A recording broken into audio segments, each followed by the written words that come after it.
Hello, everyone, and welcome back to Strategy Gaming Dojo, where we find, learn, and play one more turn of the great strategy games. And today we're going to continue on with our Field of Glory Empires Let's Play.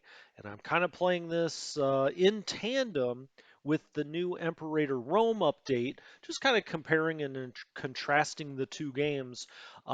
In this game, we are the Arverni, which is a Gallic Celtic tribe, and we have a powerful military. We've been kind of marching around bossing people, but we've got a problem, and that is the Aquitani down here. The Aquitani, they have a very good general, we were able to find out. I guess we have some good spies within their army, but we know exactly what their general stats are, and it's better than any general we have. And so, yeah, as a matter of fact, I can tell you, it's one of the best generals you'll ever see in the game. He's got not only a 2 when it comes to defensive, he's also got a bonus, a strategy bonus. So he's another +1. So he's 3. He gets 3 bonus dice rolls for every 6-sided die roll. So, normally you get one base die roll, 1 to 6. So, you've got a 16% chance of getting everything. He actually gets 3 other rolls and gets to take the top one out of all 4 of those rolls. And so it is very, very hard to beat a general like that. And if you start playing this game, if you get a general like that, run around and attack everybody that you can. Um, this would be very, very challenging if we were playing another human, because they would be coming after us. Very difficult to beat a general like that.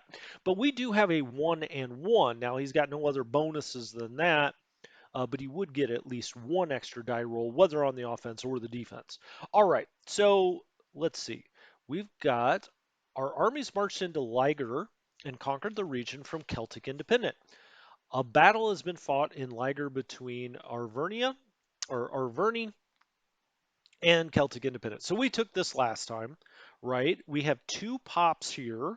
We started to build an orchard. Now we had a question, should we move this guy up here to food production?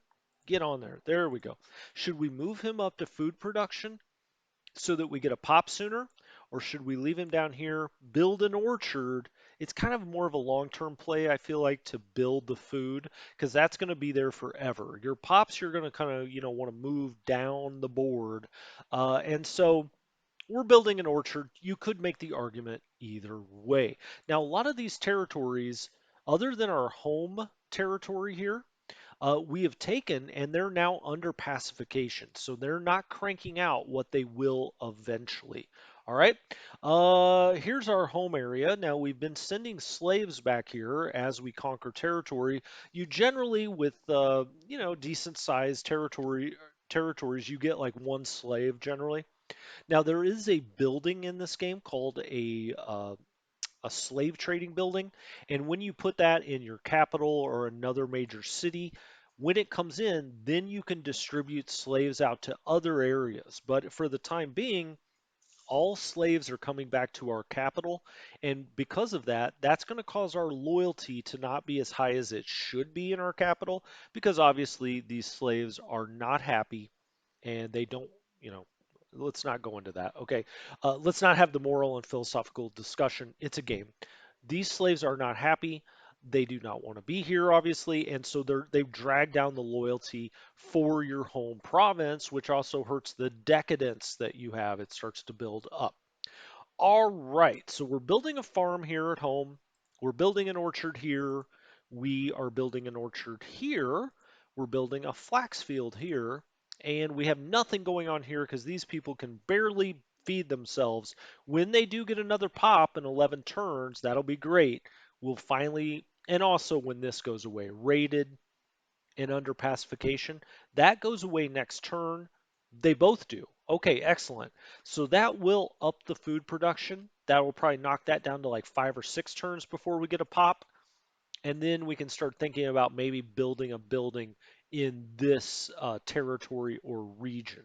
All right, so our army keeps marching about taking things. We might as well come down here. Now, this is hills What is this again? This is forest, all right? So, well, first of all, let's just click over here. A forest is going to have a frontage of 6. Hills have a frontage of 8. So this would work to our benefit if we were fighting another army because we have a very, I would say, wide army, right? We've got, all of these units, and so it kind of wastes all of the units we have if we get in a situation with a frontage that's only 6. Now, another thing we may kind of contemplate here is we don't see the Adua or the Adui. We're not really sure where they are. We don't see them. They have come over here, and so we may want to grab this before they can. Or, are the Galli going to come take this? Now, I can tell you this has a structure in it, so it's going to take longer and be much more difficult to take over. So let's go down here actually first.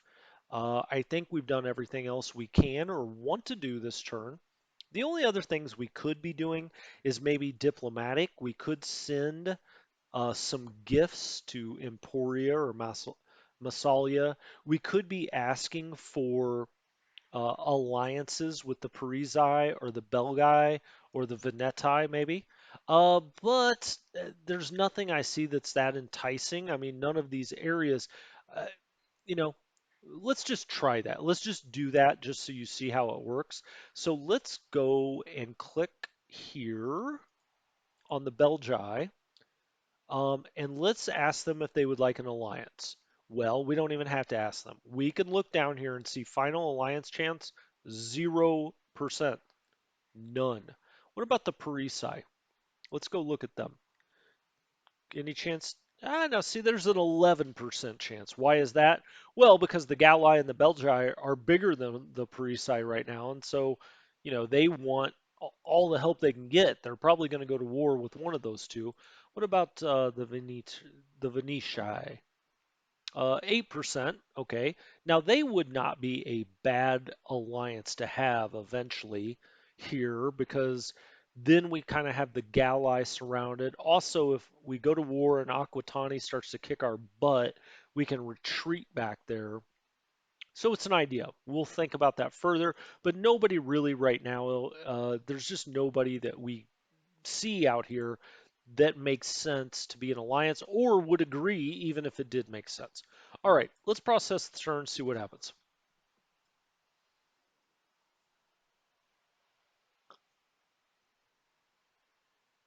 And you see here, we are battling Celtic Independent.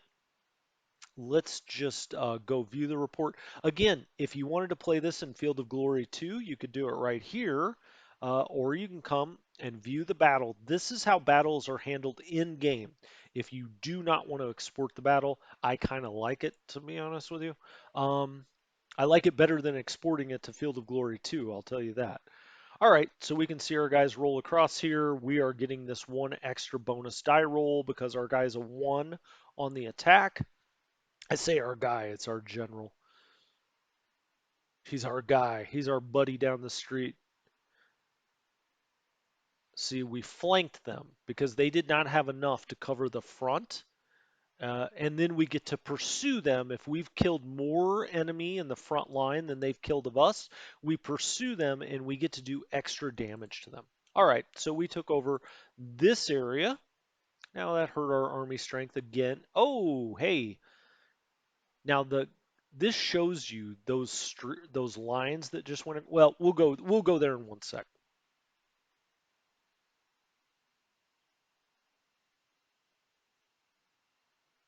All right, so two things to see here. The AI completed. Two things to see here. We did bump up one place in the culture and decadence ranking standings. Now, of course, we're putting absolutely nothing into our culture yet, so it's not surprising. We unfortunately did get an aging token this time. So that stinks, but it nothing bad happens till you have 5 of them. So keep that in mind. Um, oh, another thing that you'll notice here, the game starts with 80 different kingdoms. We're down to 76. What does that mean? Well, 4 of them have been wiped out.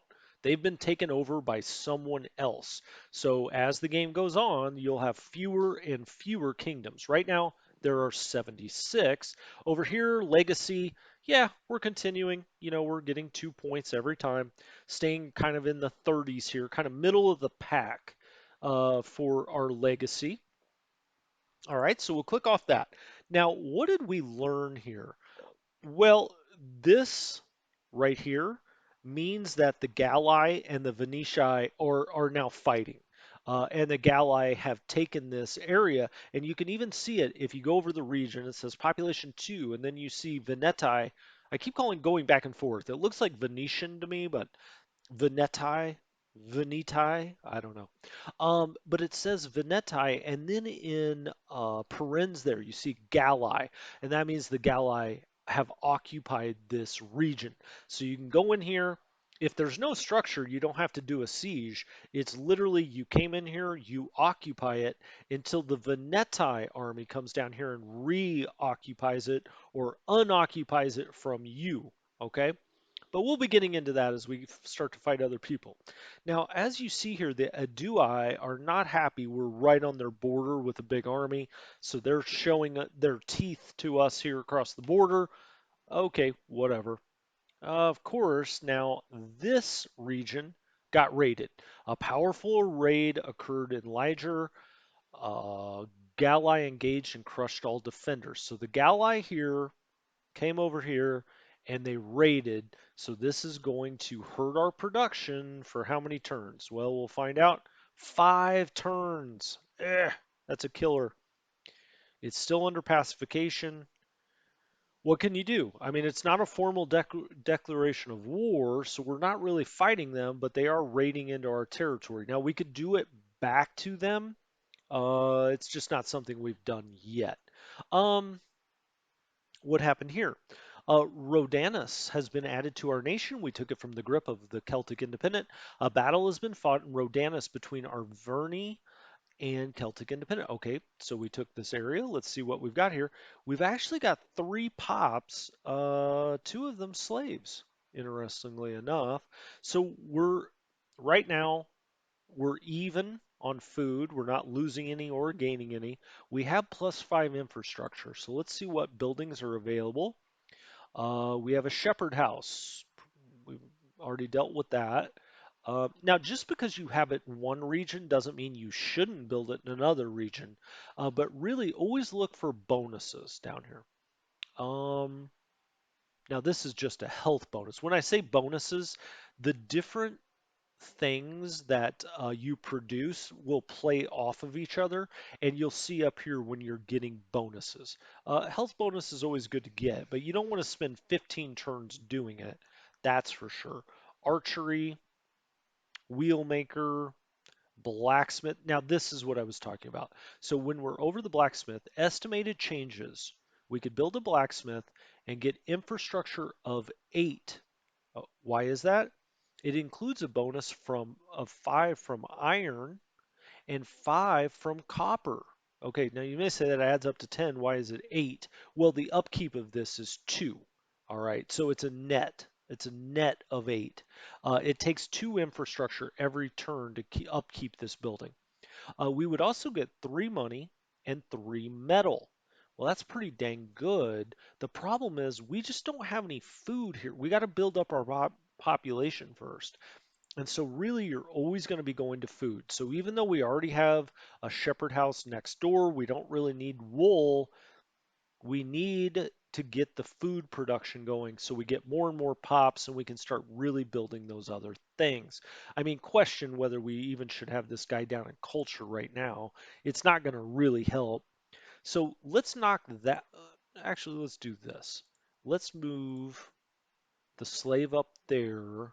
So we're also going to gain a pop in 10. And let's move that guy there. All right. And that's how I like to keep them early on in the top 2 quadrants. We're building our orchard there, but now, that raid really hurt. Now, what's this? Arverni have received an aging token. All right, we already saw that. And the health of ruler Cratolus has been degraded to fair. All right. Well, once this starts, usually it's not long before Crotalus is gone. They start degrading very quickly. So from good to fair to poor to dead. Um, Region Arvernia is receiving one slave. Okay, we got another slave, and as you see, our loyalty went from 71 down to 65. But one thing we can do is move one slave down here to producing the buildings, and we can move another citizen down here to culture. Now might want to move him to money here because we're not doing great, but we want to keep this going here, and we'll get another pop in 3 turns. So we're at 9 population right now, and we're building towards 10, and when we get that guy, we may put him in money because we need money, or we may end up moving one of these guys, or we could move one of these guys. I mean, 12 plus 11 is pretty good. I like to keep these generally early in the game between 5 and 10. So we're a little over that right now. And question maybe we should be moving some of these guys down a little bit. Let's do that. Now you see our money is only -9 because we're cranking out 5 more money. How do I know that? Because if I click on that and it says this tells you what the cost would be to move it. Well, we're moving him out of here. So it's a -5. And then this shows you how much you would gain if you move that citizen somewhere else. And as of right now, that's pretty good. Let's get that farm going in too. Then we'll move him down to money. All right. Orchard going strong here. We're a +2, +6. As you see, the pacification is over. This region's loyalty now is a 92. That's excellent. All right, so that popped up very nicely. Um, all right, that all looks good. Building that orchard. These guys are still at a 55, still in pacification for one more turn, and they were raided, which also hurts their loyalty because they're like, if you can't protect us, we're not going to be that loyal.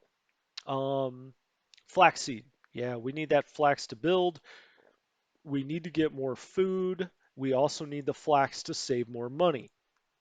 All right, this guy, hey, he's up to +3. That's because pacification and raiding are over. We'll now get a pop in 10 turns up here. All right, so I think we've done all we can do there. Now we can go grab this and then eventually head up here, and then we're totally locked. There's nothing, nowhere other place we can go other than attacking another kingdom. So we'll send him down here, and then after that, we've got to start to think, what do we do next? So let's send him down here. We're not going to watch this. We'll just skip it. We won that battle, obviously. Now you see up here, the Galli and the Veneti are really duking it out. That's good for us. Let's keep them. Let's hope that they stay very engaged with each other and not worried about what we're up to. All right. So that is now processed. We're still way down here for culture and decadence, but we did not get another token this time, so that's good. We're still in 35th place for loyalty, and the Adui have declared war on us. It was only a matter of time.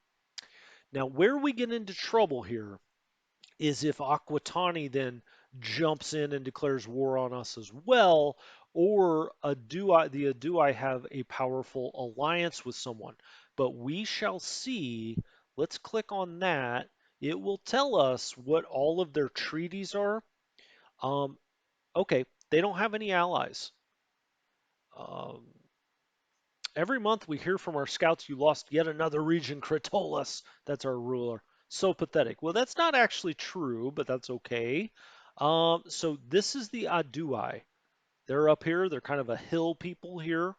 Um, all right. Well, we're at war with them. We didn't want this war, gentlemen, but we're happy to prosecute it.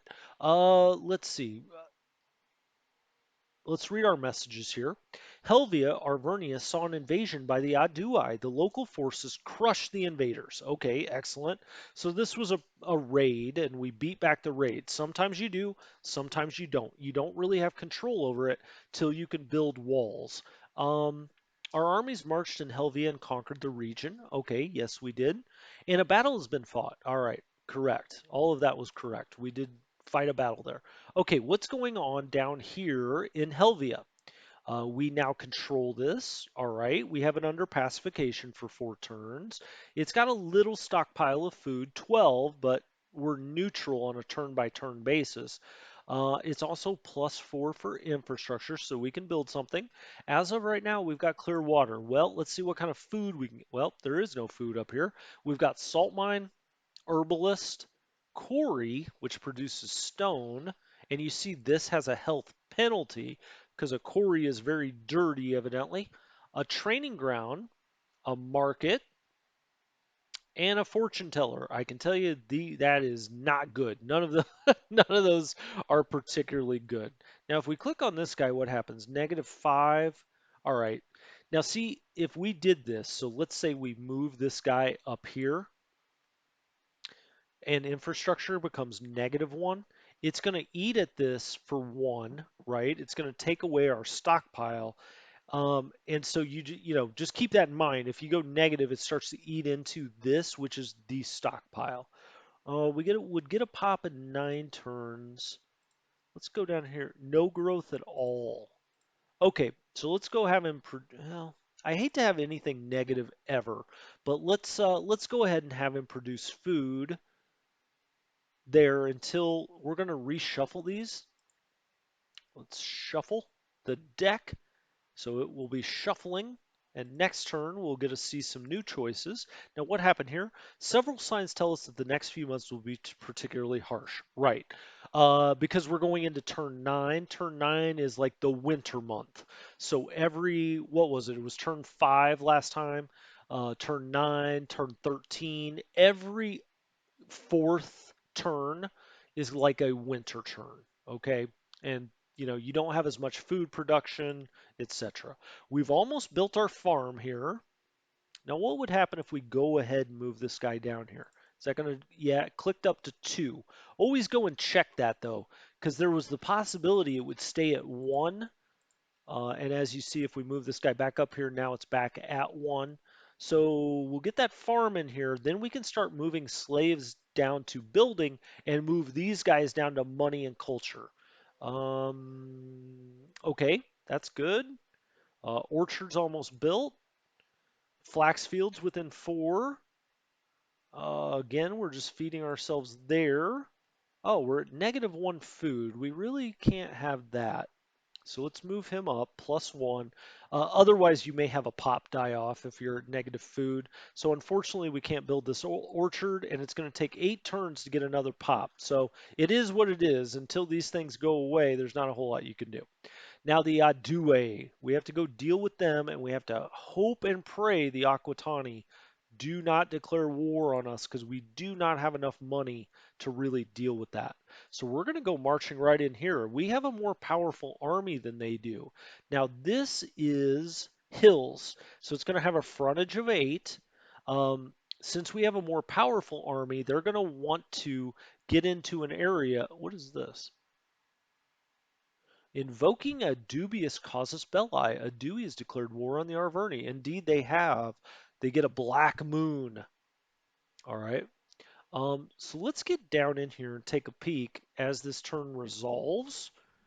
Yeah, they're going to run from us. I really am curious as to why. Okay, they left 1 unit behind. I think we got that. I don't know if they were just trying to wear us down or what. That wasn't going to do it. I just don't know if they couldn't get that unit out. It didn't have enough movement speed or what. Oh, by the way, that was an objective. I'm not sure if you saw that on the map, but that territory or region was an objective.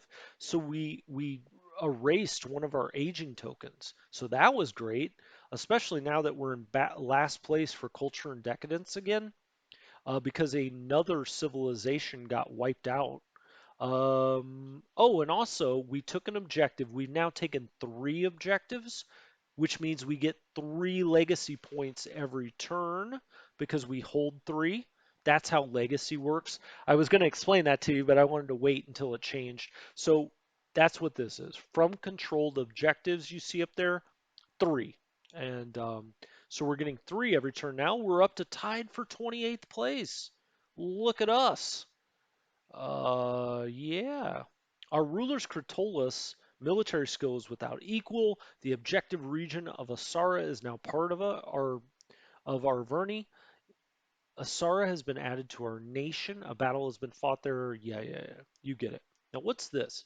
These are hills as well. We just have a much stronger army than they do. Now, what's this thing here?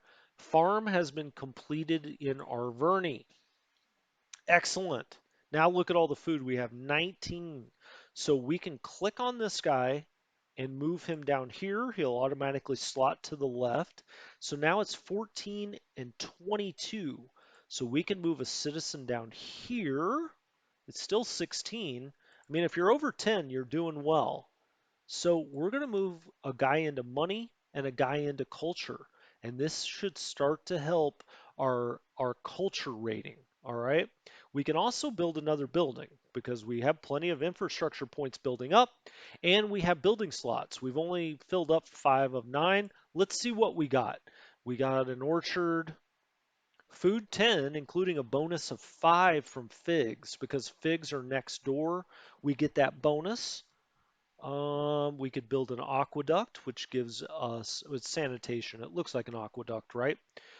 Gives us a health bonus of 8%.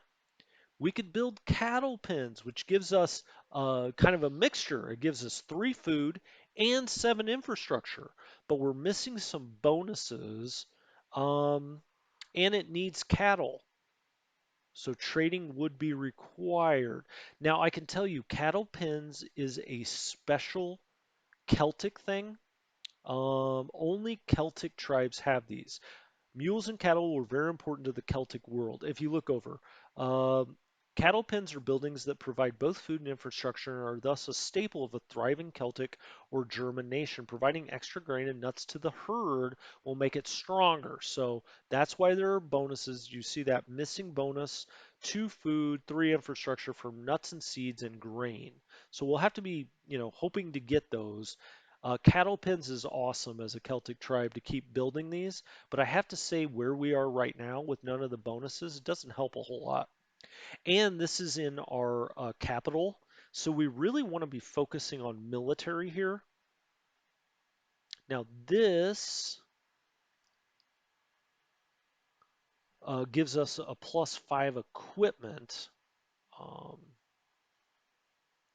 We haven't talked a lot about equipment. Equipment is on a province-wide distribution. But I'll tell you what, I'm going to stop this episode right here. And when we come back next time, we're going to figure out exactly what building to build here in our capital. We're going to continue our war against the Adui and hopefully take this area, although that's going to raise some eyebrows. If we look down here, we see the Romans are moving north. Never good for the Celtic tribes when the Romans set their eyes to the north. So we'll come back and look at that as well. Luckily, Galli and Veneti are fighting. We haven't heard much from Aquitani, who seems to have expanded this way to the south. So, again, we'll talk about all of this next time. Thank you so much for joining me. This has been Strategy Gaming Dojo. I will talk to you next time.